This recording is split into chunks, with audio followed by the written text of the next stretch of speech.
this is it for tonight, so. Yep. Go ahead and start. Okay. We have motion to accept the minutes. Yeah, motion move to accept the minutes. Second. Second? All in favor? Aye. We're happy. Okay. Mike, take us through the Okay, thank you. Okay, so a couple items. Consent agenda is approved, so we'll go over community events, economic development prospects, certified local government grant action items, the business license ordinance, which we described at length the last time, and then reports for development code brainstorm, and then the Southwest Sewer trunk line. The action plan will hold off until there's more people around for that one.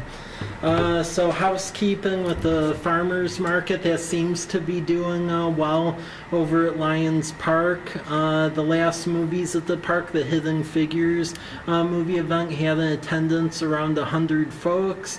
Jenna Maley, who was a vendor at the farmers market, she's now our coordinator because the other coordinator we had just left very unexpectedly. It was strange, but yeah, life moves on, I guess. The market ends end of this month, so that's good. We're near the end of the season. The city was awarded a Whitman College Fellow, which is nice because then we don't have to pay for it. The Sherwood Trust and Whitman College pays for it. And their duties here will be to develop a work plan not only to ensure the sustainability of community events here and develop a work plan for that, but then also for recreation programming, because we ran full slots at the Campfire Youth Rec program this summer here in College Place, and then all of the money that went to Valley Camps to cover low-income scholarships, that was all spoken for as well. So there was high utilization for that pilot program, so it's trying to figure out where it go from here.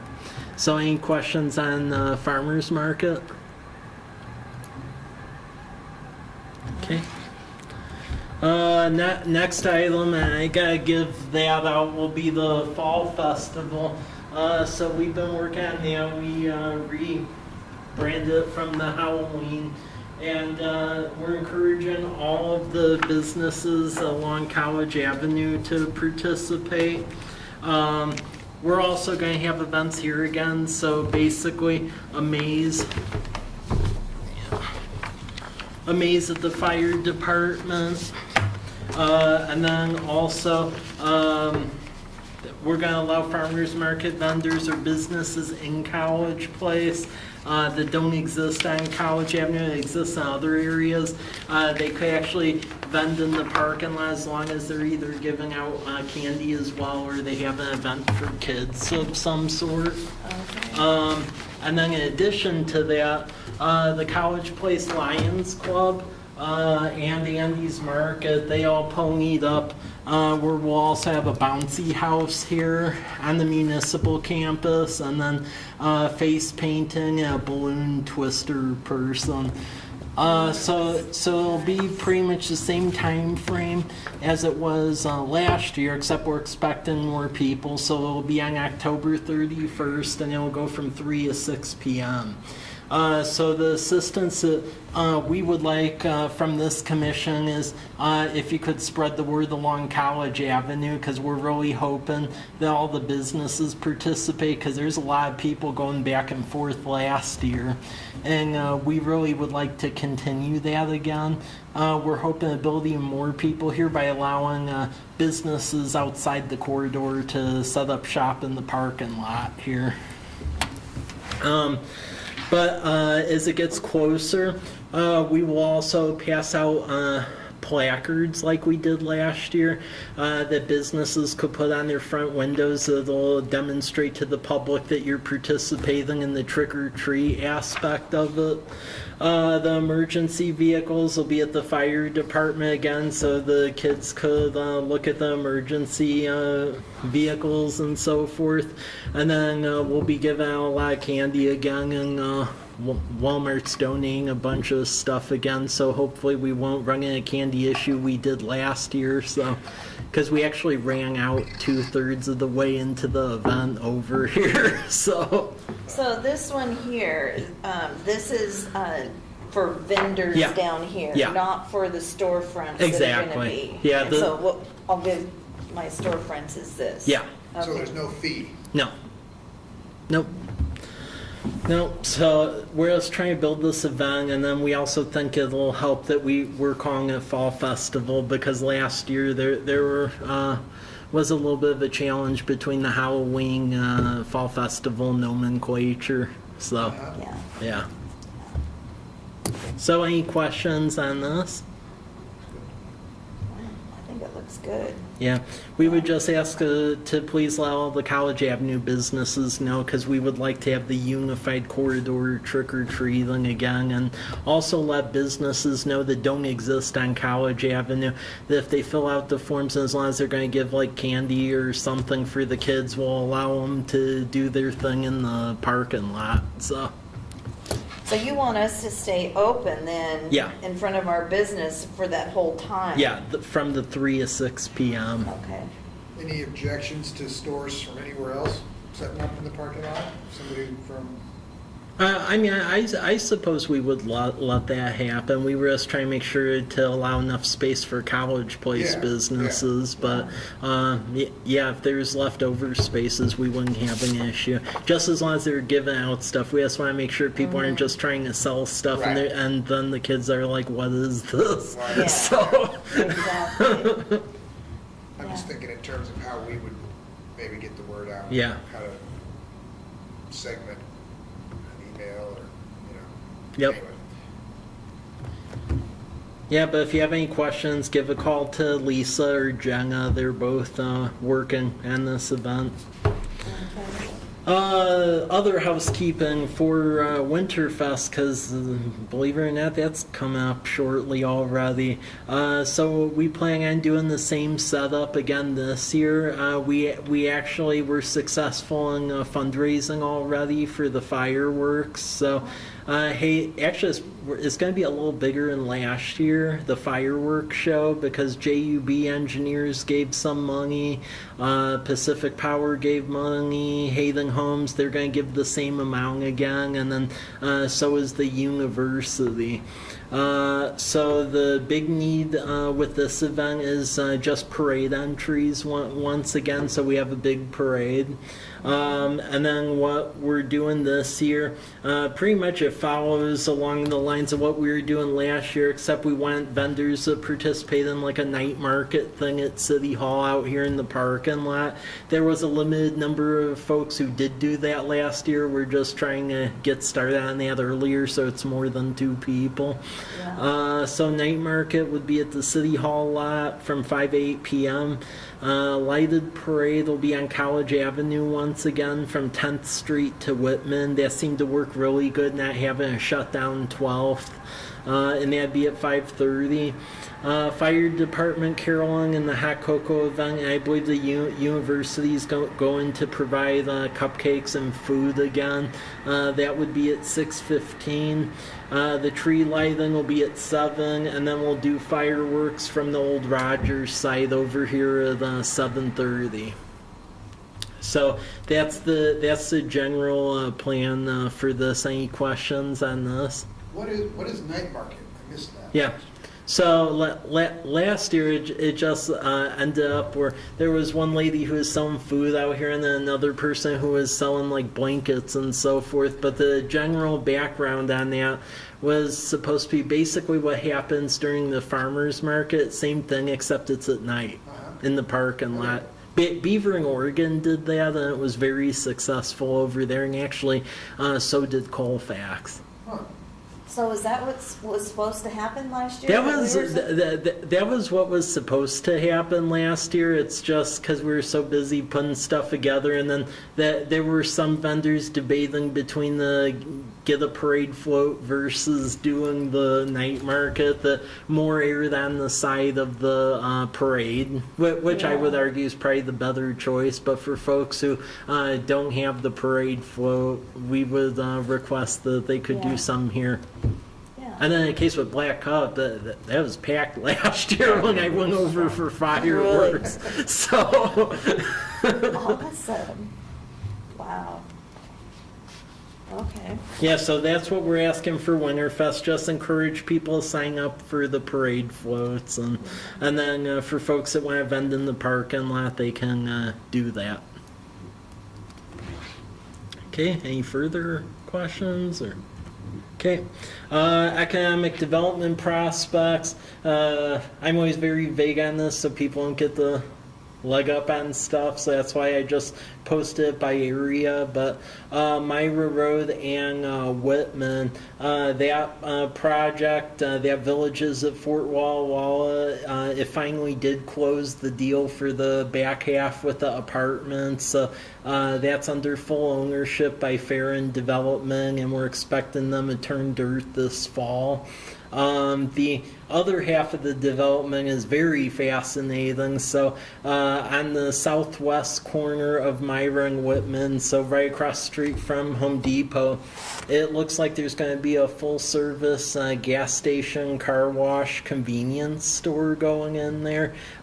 They seem to be chomping at the bit, so I don't think they're going to disappear or anything. They actually turned in preliminary plans, so it looks like there'll be a full-size gas station going in there.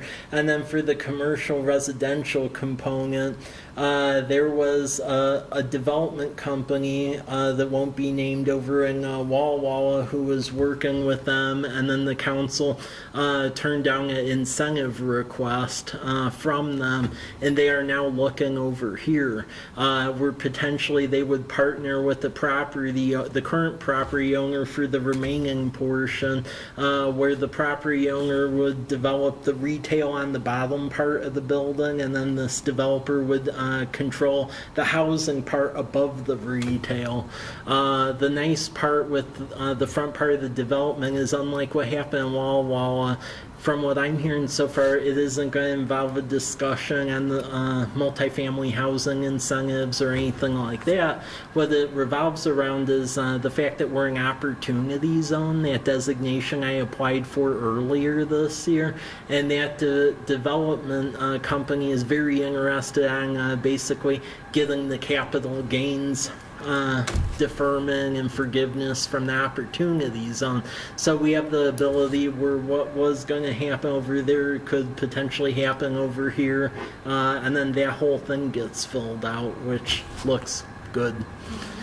So that's going on for the Meadowbrook site. You probably saw some bulldozers down at the end of Larch. They actually are installing a larger natural gas regulating station down there, Cascade Natural Gas, basically preparing for the future development. The drawings that I showed for that Hop Thief development that Tom Watson's son is doing, that's moving along well, so I'm expecting that'll be developed throughout the winter into the spring, and then that'll get going then. Looks like it's going to have a nice patio, and they'll have entertainment. It'll be a pretty nice venue.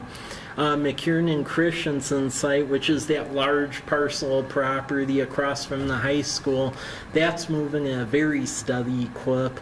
They've turned in some preliminary drawings for essentially street networks through there. And then there is the big box grocer retailer person who's looking at getting in the front part of that development. What puts us in a bit of a predicament is they're looking at that site versus the site at the end of Myra Road over in Walla Walla. So pretty much this company, they will locate here, but they're basically looking to see who gets what done first.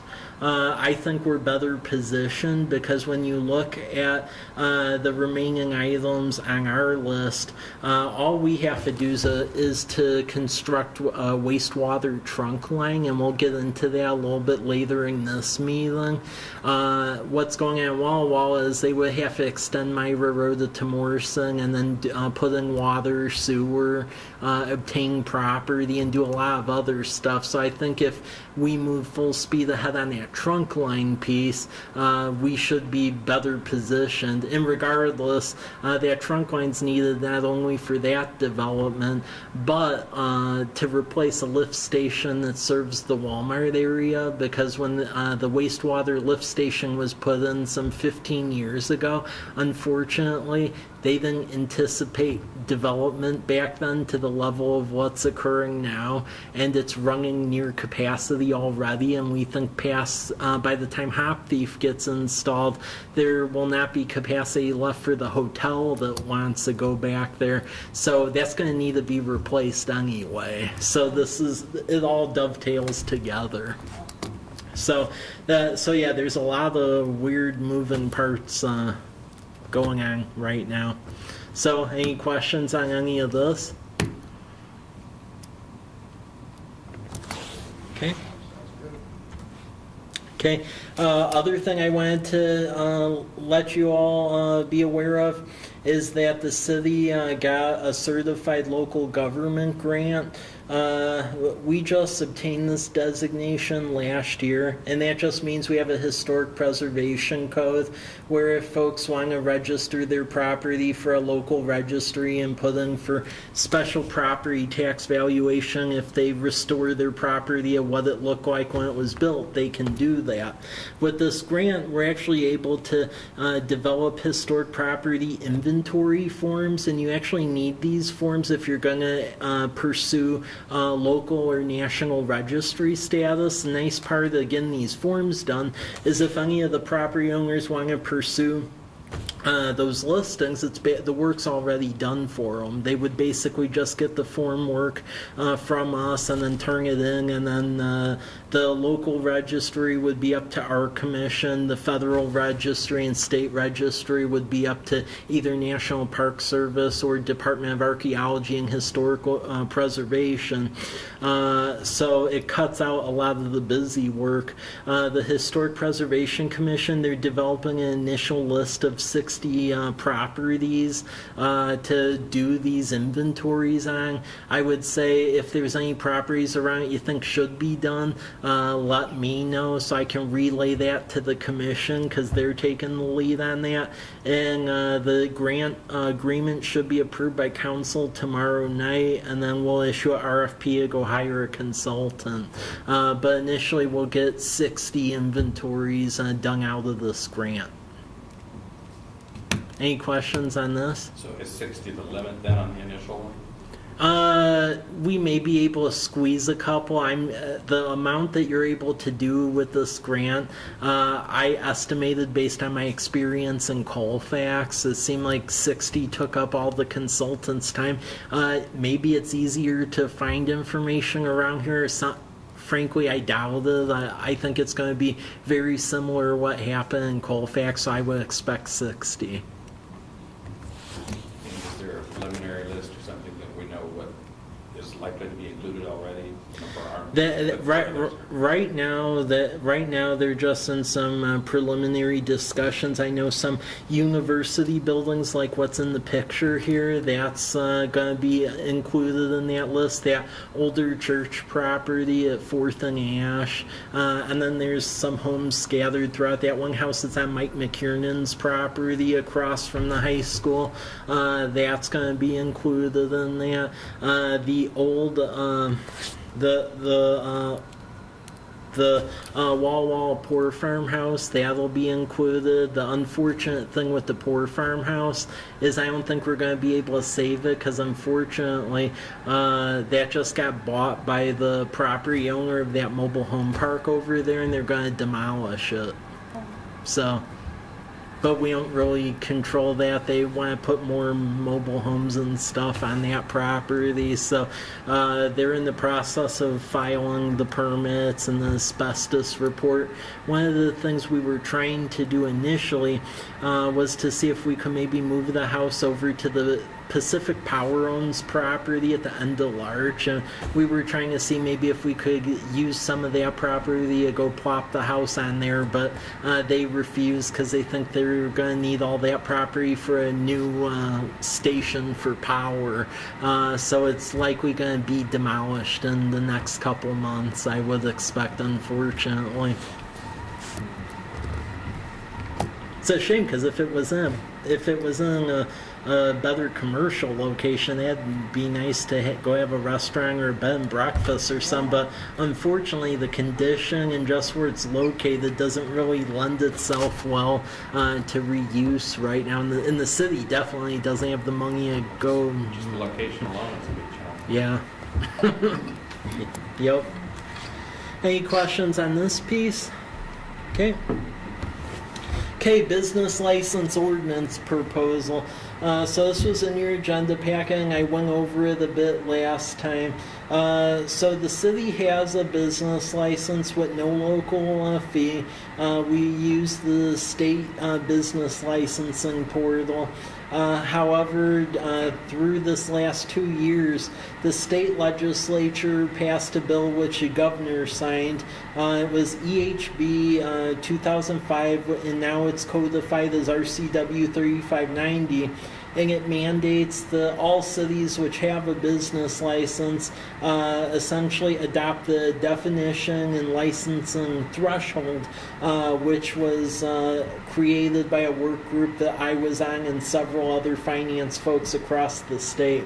In the proposal, pretty much all of the language that was highlighted in yellow can't really be changed.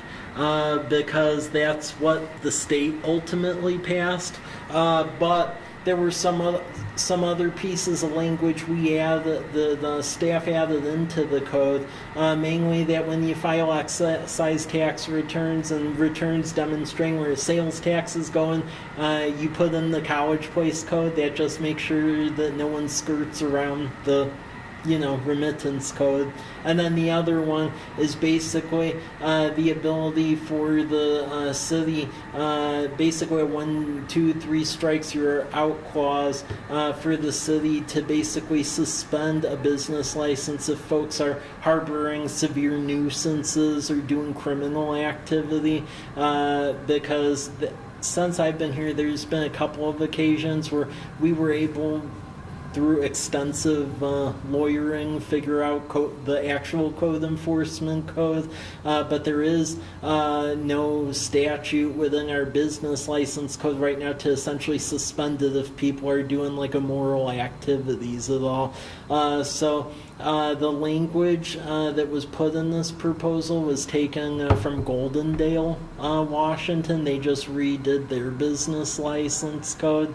And it just basically says that the notification would be made by a city administrator or designee, and if the business owner disagree with it, they could petition our hearing examiner for a hearing. To either back my finding or to overturn it. So that's basically the background behind this. The thing is, in order for us to continue using our state business licensing portal through the state, this language needs to be adopted locally by October 17th.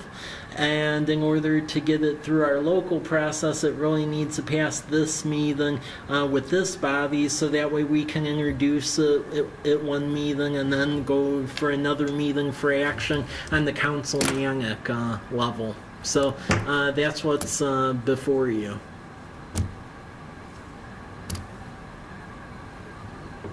I move we accept it as written and recommend to the council to keep moving it forward on. I second that. All in favor? Aye. Okay, thank you. The other thing that I'll just throw out there, and and I just want to get your take on this with the business licensing. Is per the state statute, what gets put into code from a fiscal standpoint is basically frozen out for the next like 4 years. Right, and we don't charge anything for a business license right now, but there is some staff time to process it, and then plus we're always trying to figure out how to fund locally our community events and so forth. My question that I want to pose to this body, and if you don't feel comfortable saying a perspective on this, that's fine, is should we keep the local business license at 0, or should we set some sort of rate on this knowing that it's frozen out for 4 years? How many businesses do you have a feel how many businesses we're talking about in the city? I would say between home-based and ones that existed, probably be around 400. Well, I mean, I've always been a little bit curious. I don't know your feeling, but I mean, every time I go to renew, it surprises me that all I have is a processing fee for Yeah. the city of College Place license. I'm just going. Well, in the processing fee, we don't get, the state No, that's gets right. We that, don't- so we it's don't get the nothing. benefit of that already. I mean, personally, as a business owner myself, I certainly wouldn't mind. I mean, it wouldn't bother me to have to pay a fee. Yeah. If anything, it might help clean up some of the quote businesses that really aren't operating, that we just assume weren't operating. Yeah. I don't think if we've got 400 businesses, it certainly doesn't have to be a big fee. But No, I mean, if anything, if you look at the standard fee on this side of the state, it tends to be like around $10 or Yeah, so. that's awesome. Wall went overboard in my opinion with what they did, but in general on this side of the Cascades, it's 10. If we did 10, I'll tell you right now, it would help with the sustainability of the community events, because that's one of the things I'm concerned about, is we're building a following to these events with what we're charging vendors and everything else. It doesn't exactly cover the manpower to be doing all this stuff, and I'm concerned over time it could box us in, so that would help with this. yeah, So I mean, that was if we've got 400, I mean, $10 a business, that's again, that's not a fortune, but that sure helps pay some expenses. yeah. I'd certainly be, to me, I'd be supportive of that. I'd be totally fine with that. I mean, if you feel comfortable, it would be nice to get a motion. I'm happy to move Oh, that we, okay. that we change the city license so that we have a city license fee per business of $10. Okay, And I second that. okay. All in favor? Aye. Note to the council, this was business owners that Yep. proposed it. And that's always been the hang up before, because I know in previous councils, they would always say, oh, well, we view it as some sort of incentive not having any business license. But I would actually view it to the contrary. It's almost like businesses where they establish your tax code in Delaware, so that way they don't have to follow a lot of the requirements. It almost ends up being like shadow businesses over here because it's so loose. I'm not saying we get crazy with it, but I do think it would help with the sustainability of the events, which it seems like everyone I've talked to likes what we're doing on that side. And So I would argue, like in the Realtor Association for NAR, we have we have our PAC for Realtor PAC, and some realtors perceive that as a fee.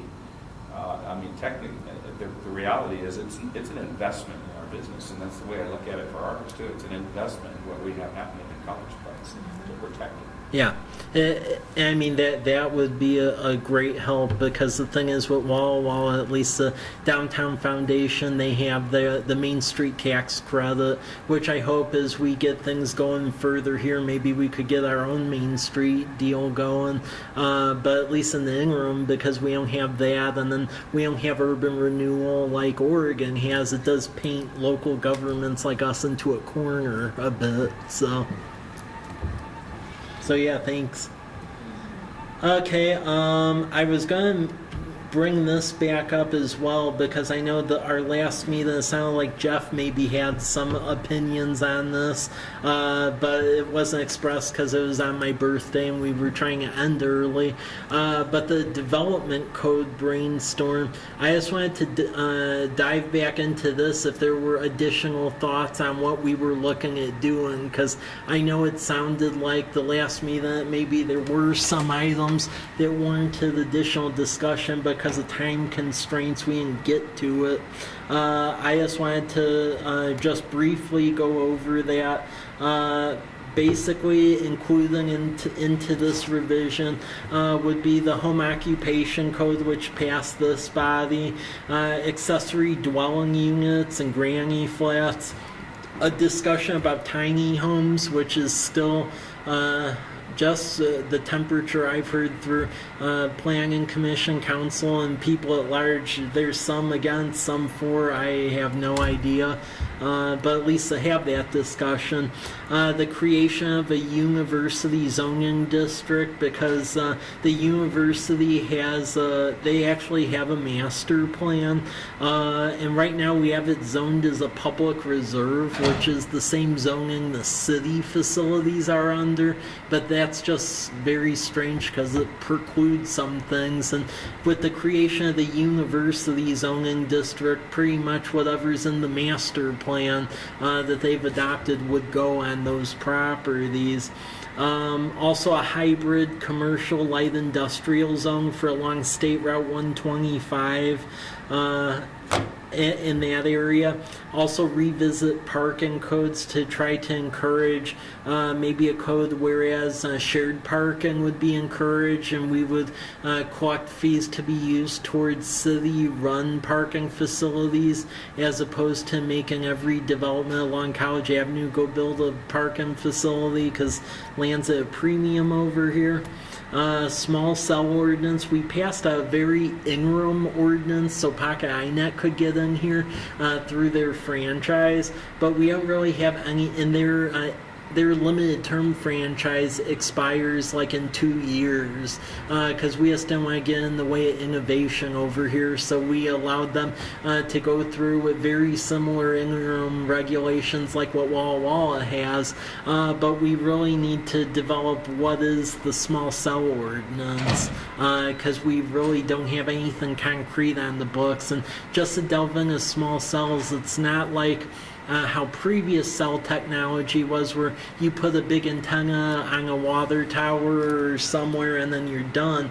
Small cell, it allows for a lot quicker internet, but the downside to it is you have to put antenna relays every couple 100 feet essentially to allow for quicker internet, which really it begs the question about design standards, because if you aren't careful with it, and Wenatchee's a prime example of this up in the foothills, they weren't careful, and there's like these giant cactus lamp looking things that were installed like every couple 100 feet in residential neighborhoods, like tall ones, because they didn't really have anything. And there's one national company that likes bullying cities, and they were the first city to be bullied, and now they have a cactus situation in the foothills. So that's what the whole small cell thing is. A couple of other things we're looking at is impact fees, because like right now, for instance, if you have a larger development like Villages at Fort Walla Walla, we do what's called a SEPA process, so State Environmental Policy Act. You fill out a checklist, and then based on that, it shows what some issues could be, and you basically bargain back and forth between the city and the developer on final items. I don't really think that's fair across the board, so we're looking more so at impact fees, where you have X amount of improvements that are needed to serve an area, divvy that up by lots or uses, and then that's what your impact fee would be, because that way it's non-debatable. That is what the pro rata impact is. So we're looking at potentially doing impact fees as opposed to the weird SEPA process. And then we're also looking at some sort of short-term vacation rental licensing, because the numbers in College Place are going up. We're getting more complaints, and people are tending to be a little bit grumpier about this than they were a couple months ago, at least in town here, because it seems like more people are starting to do it since Walla Walla just did the blanket moratorium. And in talking with council and the planning commission and folks at large, it seems like people definitely don't want to go as drastic as what Walla Walla did, but there needs to be something. So that's at least what we're looking at right now. Is there any tweaks or things to this? Because right now our consultant who was working on the comprehensive plan is working through the final part of getting adopted by the planning commission and council. So now we're getting real hot and heavy into this, and we would expect to get this wrapped up by the end of this year. Okay, on the short-term vacation rental, what are we currently doing on licensing and like occupancy fees and that kind of thing? Nothing. That truly is the case. What council directed us to do was to try to keep track of how many of them are in town, which gets interesting right now because you have Airbnb, VRBO.com, and I've basically had interns on a month-to-month basis try to keep track of how many, and then we turn that into council in the form of the report. It's gone from a low of about 10 to where now it's up in the 30 level. The thing is we are getting concerned where we think potentially we should be doing maybe some inspections, a license, where if you're going to do it, you file either like there's two types where basically you can do like a part 1 license where if it's the person that lives like on site, and a part 2 if they don't live on site. So we're thinking of something like that, and then charge the appropriate fees and make it be a fee high enough so responsible people are doing it and we aren't getting. Because there's a person down the street from me who was doing a VRBO, and the person that owned the house actually didn't know about it, and then the tenant went AWOL. And if you go by where my house is at, that's why there's a bunch of junk in the front yard, because they were evicted while they were, yeah. There's some interesting stuff. And you need to collect the LTAC money too. Well, yeah, and that's been a challenge too, just because we haven't really had a system for dealing with this. So there is this VRBO software where what it does, and it costs $3,500 a year, but what it'll do is it has like an automated crawler behind it, and it actually checks all of the VRBO listings and Craigslist and everything, and it'll populate a list on a web map of where all the stuff is at, and then you can download the list and contact the folks that will give contact information and have a discussion with them. So we would like to invest in that software, and then I'm thinking doing a 2-phase permit where either you have a simpler permit for people living on site and then a more complicated one for absentee people. So. And then a 1, 2, 3 strike you're out rule where if you're doing crazy stuff, then we have the ability to suspend. Well, I'd go beyond the occupancy on site, because if you've got somebody in a fourplex that's living in one, choosing to VRBO the 3 rather than standard rental, True. to me that's still a serious VRBO business.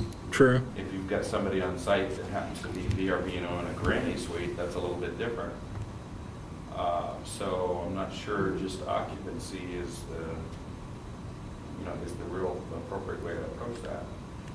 Well, and then the other issue we're trying to grapple with as well is folks who are even trying to go as far as to use old RVs that they may own as a VRBO. And I can speak to this from my neighbor, and this was a case where the landlord didn't know about it, but apparently the people who were renting the house out decided that they could make money towing this dilapidated 1970s RV right next to the house and then be leasing it on the Airbnb. And that was happening. And we were able to deal with it from a code enforcement perspective finally, because something happened where they towed it out onto a city street, and you can't be having people living out on the street like that. So we were able to deal with it finally from that perspective. But I think dealing with it earlier on when it first appeared behind the house probably would have been good. So. Well, I think that's because, I mean, I'm all for us being able to do it as a city, especially with Lowell. I mean, that helps, I think, what our master plan is for the city of College Place. Yeah. Making our own tourist center here, not just not just shirtailing on Walla Walla, but at the same time, for the protection of everybody, I think we do need really good codes and enforcement of that. I'm curious, has the chamber suggested any sort of stance or a code change in Walla Walla and make it a little more straightforward, or? I don't know if we've officially done anything. Our position has always been that they are a business, Yeah. and should be regulated as just making a level playing field with hotels, motels, and things like that. There shouldn't be a different set of rules. No, I agree. And if there's and again, it's a business. So if there's like your $10 business licensing fee should apply to them as well. Yeah. Taxes. Yeah. Appropriate business audits. So I don't know. Yeah. I never quite understood how it was that they're different and not subject to those kinds of things. Well, I think they were approaching it from purely the development code zoning standpoint and keeping it separate from the business license thing, which, I mean, really there's two sets of statutes toward businesses really anyway. You have the business license statute, and then depending on in what zoning district you're in, the development code statute that way. But yeah, it seemed like they overkilled it over there. Yeah. In listening to a lot of those discussions, nearly all of the vacation rental owners and property managers are in favor of this. Mm-hmm. Some kind of regulation, and if it involves a fee, so be it. Because it'll, like you were saying, it raises the quality of the product, and it weeds out the people who want to do a mobile home in their yard. Yeah. That kind of thing. So, yeah, I don't think, and what I was going to say about the license, the business license fee, as long as you can show why you're doing it and what the money will go for, you won't have a problem. And I would approach it because it's an investment. Yeah. It's an investment in our city for all of us. Yep. Yeah, because that's where people got bent out of shape, is that they didn't know exactly why they were being asked to pay or what it was going to be used Like it's for. another tax or something. Yeah. No, this is an investment in my business. Right, and in my community. Yep. Yeah, so yeah, with that short-term vacation rental, so maybe we need to look at from the occupant additional. We've got to be careful with that one to do it right, so that it's not done out of, it doesn't get out of hand. Okay. And I was going to say the same thing about the tiny home thing. We've got to look at that carefully. Well, yeah, because that one, there seems to be people all over the place on that subject matter, and I'm not really sure what the right approach is on that, because you want to provide homes for everyone, but yeah, on the other hand, there's unintended consequences with additional densities, such as where are the folks going to put stuff they own, because there is only limited square footage in that. Where do vehicles go? There's a lot of all that's got to be.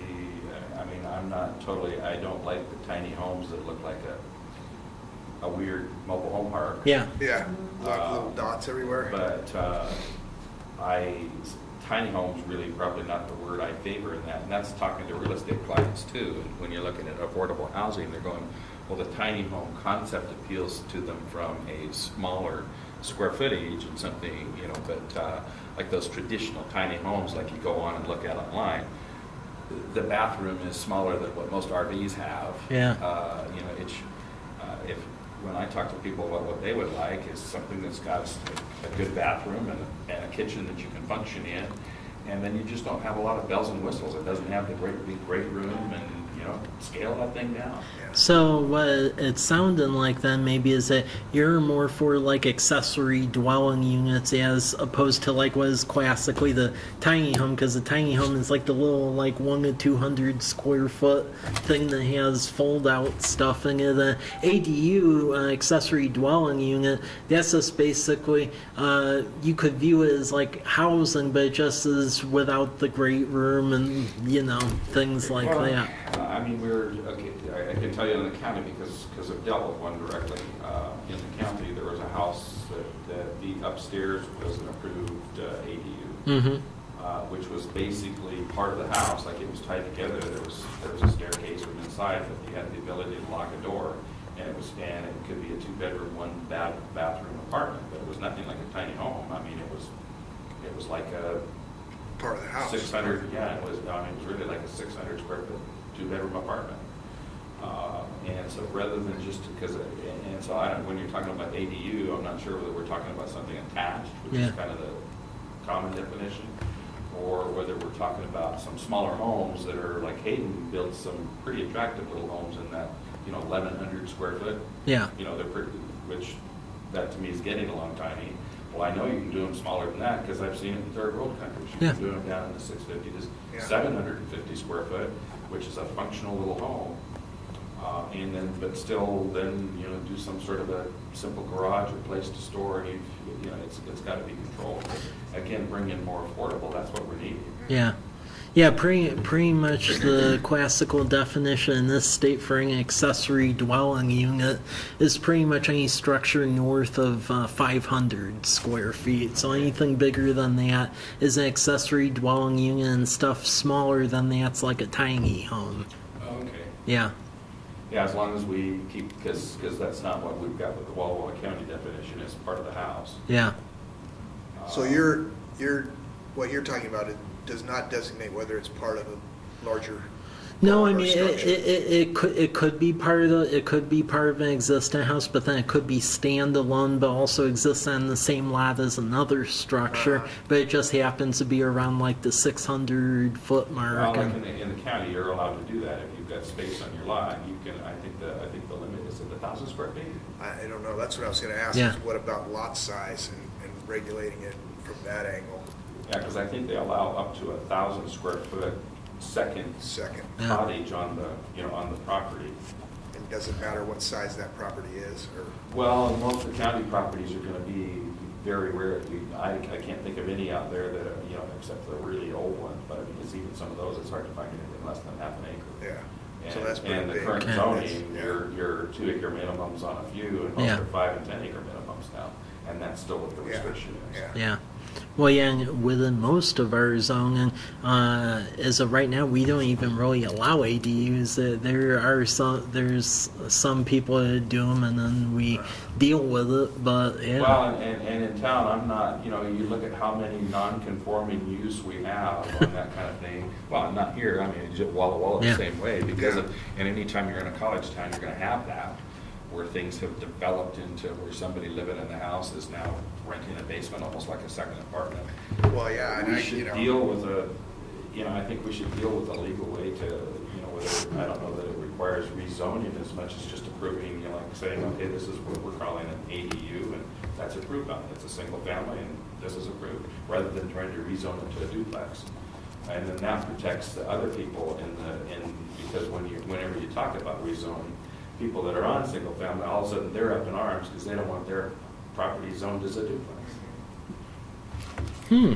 okay. But then, as part of the conversation, it sounds like that stuff's smaller than 500 square feet, though. Not Well- always. I mean, we've got a lot of them here in town where you're dealing with 1,100 feet up and 1,100 feet down. Yeah. Whether it's 2-story or main and basement. You've even got some that are 1,100 and 1,200 square feet that are being used that way. Okay. that sounds to me different than a tiny house. Yeah. That's different than tiny Yeah. house. No, that's getting more. Because you're into just, the- that's that's- Yeah. just a small, that's a small house. Yeah. I mean, there's a No, lot Yeah. of. that's getting more into the accessory Yeah. dwelling unit. Yeah, This is exactly. how we're defining that. Yeah. Yeah.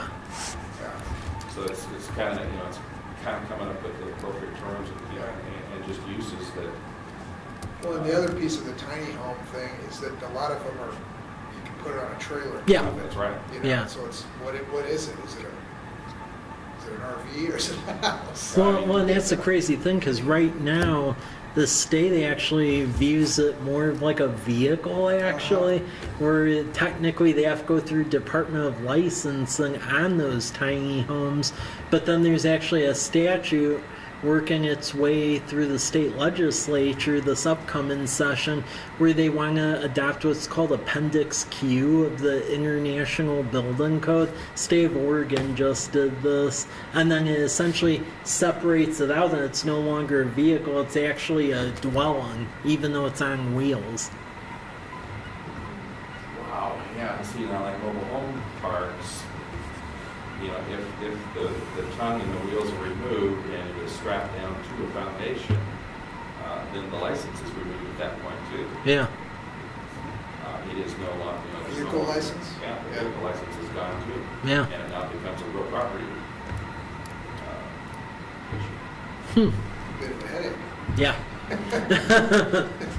Well, yeah, there's a lot of back and forth on this because City of Walla Walla, they on the councilmaniac level, they have like this affordable housing task force thing that released like bullet points of what to do, and part of it was ADU, part of it went to allowing like tiny home stuff below the 500 square feet, but again you get into density issues stuff, and then augmenting the zoning more, which the ADU, the augmentative zoning and cottage housing, I believe we want to go that route, but as far as the tiny home route, there still is a very on the fence perspective on that one.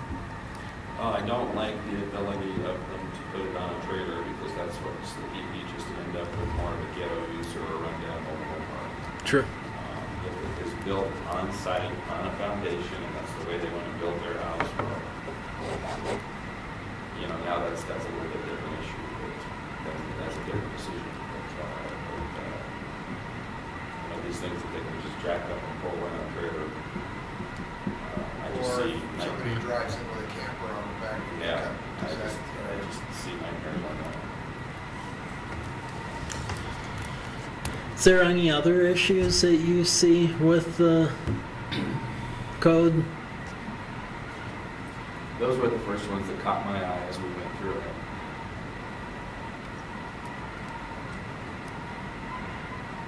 Thing I was thinking of on the short-term vacation rental is, you mentioned trying to figure it by the end of this year, but how that would impact your development down across from the high school, because the developers will want to know where you're going to end up on that. Yeah. Before those things start going up, so. Yeah. Well, and that's why a lot of this were not only to provide developer certainty, but when you open up a comprehensive plan like this, the state does like you to wrap up the development code update the same year in which the comp plan gets updated, which means by the end of 2018 it really needs to like close up.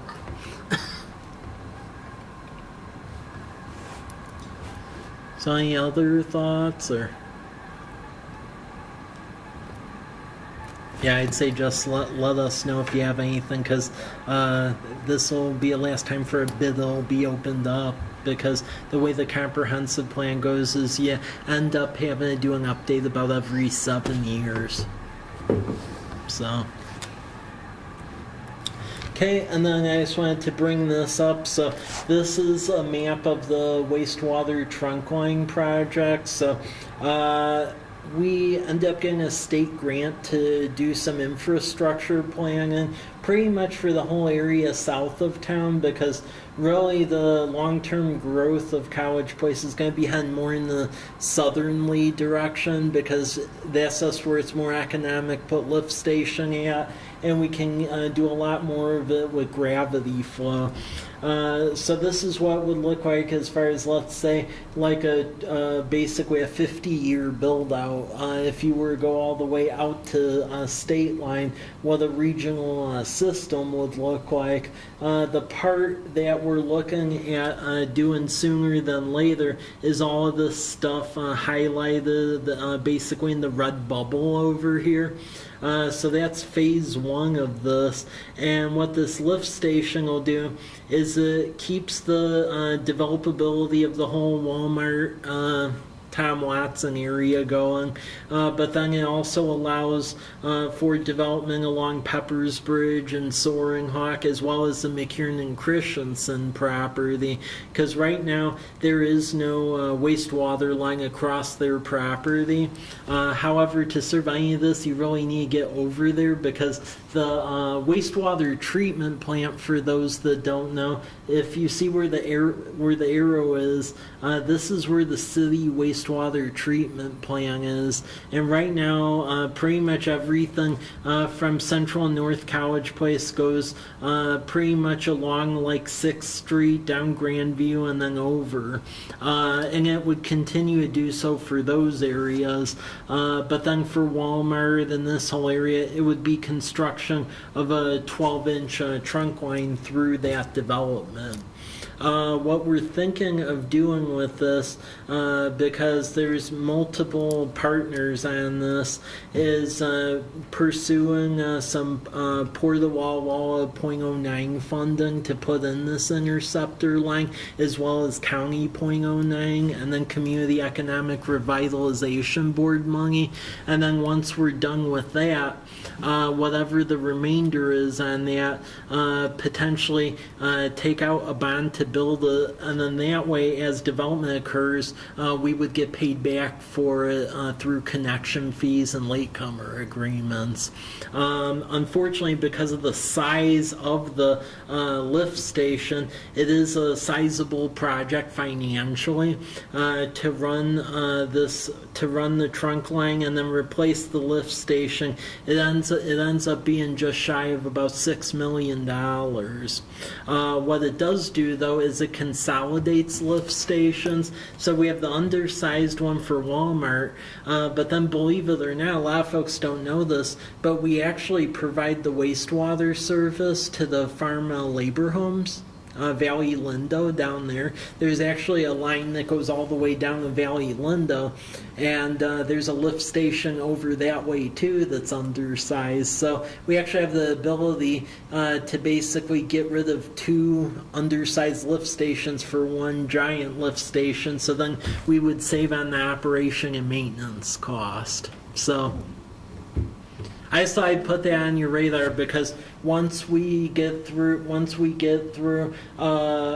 all putting in for all the grants and stuff, there will be a leftover amount, and we'll get reimbursement through the connection fees. But I would imagine once we get this pro forma set up, we'll be running this through this body for an advisory vote, so that way we can let council know where business community is on this. The thing to keep in mind, though, is that without this trunk line, pretty much once Hop Thief is put in, I think without it we wouldn't be able to serve a hotel.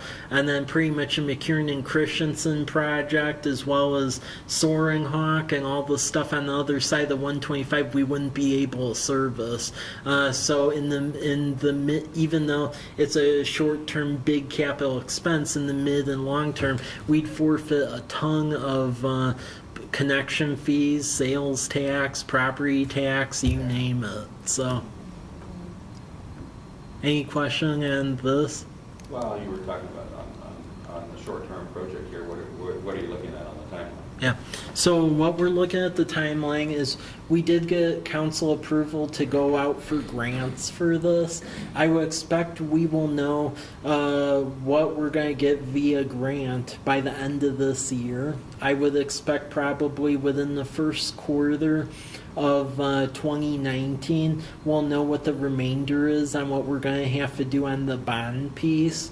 And then at that point, I would then go back to this body as well as working it through City Council and Planning Commission to then get the bond in line, a development agreement with Mike Craig and others, so that way the payback is in place. And then really go to construction on that thing, I would expect by next summer, because if you look at the economics of this region, I really believe we're only probably going to be able to support one more good-sized commercial district. And if you look at what it takes versus our College Avenue corridor down here versus the south extension of Myra Road, this doesn't cost near as much as all of that. So, but in order for this to pencil and for the extra residential go out there and for us to get commercial interest, it is advantageous for us to really go full bore on this so we don't lose the opportunity. Because otherwise, what I could see happening is that the city of Walla Walla gets the commercial, and then down the line, we're all left with a giant bill for a trunk line. And then it's going to be all the people living here and operating businesses here and everything else that have to pay for it. There won't be that payback motive on it. So yeah, I just thought I'd keep you aware of the situation because so we can maintain our competitiveness. We're moving very, very quick on this because, yeah, whoever's the first one. I hate that it has to be that competitive like this, but in Oregon it's not that way because it isn't really based on the sales tax, it's income tax and property tax. But over here, where cities live and die by your sales tax, unfortunately it just invites that. So any questions or thoughts or comments or... Okay. Just curious, what's that other yellow line down below? Where's state line on that? So state line is down here. Yeah, state line's down here. In the yellow line, that just delineates pipe size. So the pipe size are all in different colors. So that's existing. No. No, all these lines you see are basically ones that would end up being built out over time. The stuff south here, honestly, I wouldn't expect that to be built out probably for 20 or 30 years. Yeah. The only part we're talking about constructing is everything that's in this like red circle. Yeah, because otherwise we're at a standstill. It makes sense because our treatment plant's right on the other side of it, so we just need another trunk to serve the whole south end, and then we'll be golden. I wish they would have just put in that line when they put in the first lift station when Walmart came in, but I'm armchair quarterbacking at that point, so I'll shut up on that. But that's just a pet peeve of mine, though, because when you have a big box there, and you know there's other stuff going around it. Stuff's gonna come in. Yeah, one would. That's the whole point, right? Yeah, one would think you would oversize it, but unfortunately, given the limited finances of the city historically, as opposed to thinking long term, if you look at a lot of the infrastructure around here, a lot of the stuff was done like with a Band-Aid fix pretty much to just see how long you could limp to the next thing. So that's why with the utility increases and just the higher costs of infrastructure, that's why we're having to deal with this now, because there's a lot of stuff where you can't Band-Aid fix anymore. Because another thing which I know you're going to hear about because it's going to be an additional monthly expense, but we're actually ordered by the state to do this, and it's been in the city newsletter, and there's even a video on YouTube we made about it, but we're going to have to do a stormwater utility that's going to add a monthly fee, and don't even ask me how College Place got away with this. I'm still trying to figure this out because when I worked in Colfax, they had a stormwater utility on the books since 1966. So, I mean, cities all over the place charge for stormwater because the state and the feds typically make you. Well, for years, College Place somehow slipped under their radar where Yeah, we should have been, but we weren't. And last year we got a letter, unfortunately, from the State Department of Ecology and the feds, and it said that they found that we needed to get what's called a NPDES permit. It's National Pollutant Discharge Elimination System permit. And what basically they make you do is not only do they make you do like stormwater education for the public, but then it goes so far as to, like, right now where you have storm drains and we like vector over them, but you don't really go in them. What we'll have to do with this phase 2 permit is in all of the storm inlets, you basically put they're called like these raffia baskets that you hook into the inlet, and it catches like leaves and stuff that goes in under the grates. We'll have to send someone out to clean all of these baskets for each of these storm inlets. So it goes to that micro of the level. And when they sent us the letter, initially they were going so far as to, they wanted us to retrofit streets that didn't have like curb and gutter and, stuff like that. Because if you go to 10th Street over here by Jeff's house, that's a prime example, because the street is actually angled toward the creek, and the rainwater just goes off into Garrison Creek. You can't do that anymore. So when the rate came back, I about fell out of my chair, because if we would have had to do what the state was initially demanding, it would have been about extra like $23 a month, which is crazy. Luckily, we kept going up to Spokane and Olympia, and I get along pretty well with the ecology director from my time in Colfax, and we got it down to where what they said is that we need to fund locally the O&M perspective. So basically cleaning the storm grates, the education, mapping where our storm drains are, because up until this year we didn't have a map where our storm infrastructure was at. It was just like put in. And then what's going to happen is they said over time there's stormwater grants, and what they'll do is for the big capital expenditure piece, they'll just help us try to get grants to fund that. And I was amazed, but luckily they've said that they will accept that as a strategy for the utility. So now, where it could have been like 23 a month, we got it down to where it's going to be about 9 a month. And then there's a way that property owners can even get charged less. So for instance, if you have a property and let's say you have like a rain garden or a bioswale or like a rain barrel that catches stuff from your gutters or stuff like that, you can actually get a credit to your utility that knocks like an additional like $2.30 off a month. So it ends up falling down to like $6.36 a month. That looks like that's as low as we're gonna get it, because I was trying to get lower than 9, and the response from ecology wasn't too good at that juncture. They were starting to threaten that if we didn't do a utility, they could find us in contempt, and then at that point they have the ability to charge you a fine of up to $25,000 a day.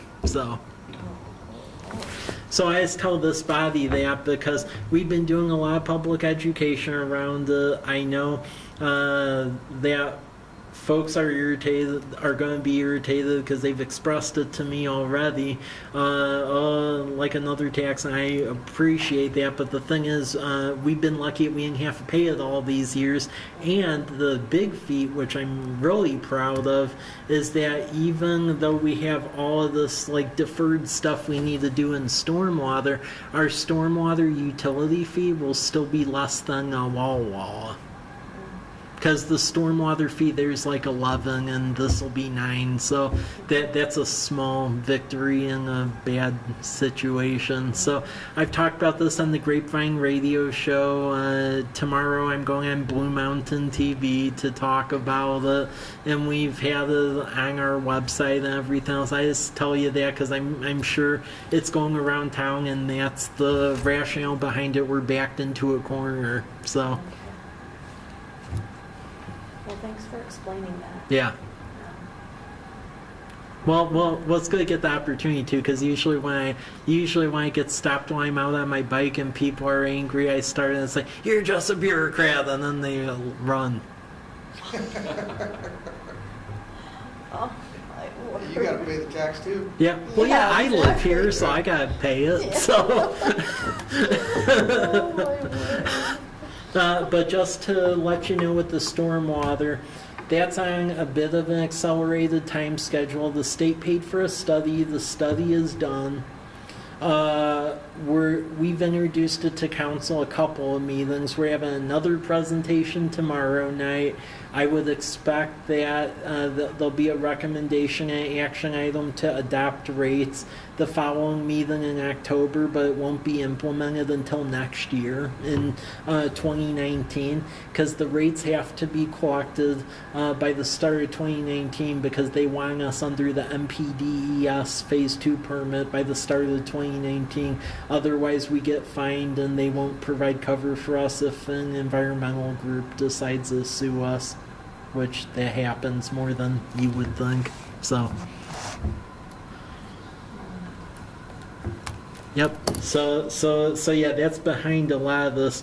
The action plan, will cover that the next meeting when more folks are here.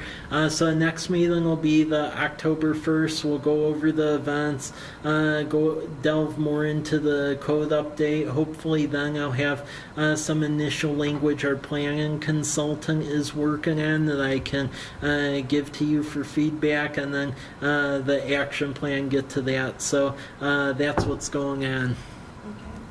Yep. Okay, Thank you, that's Mike. all I have. Thank you. Yeah.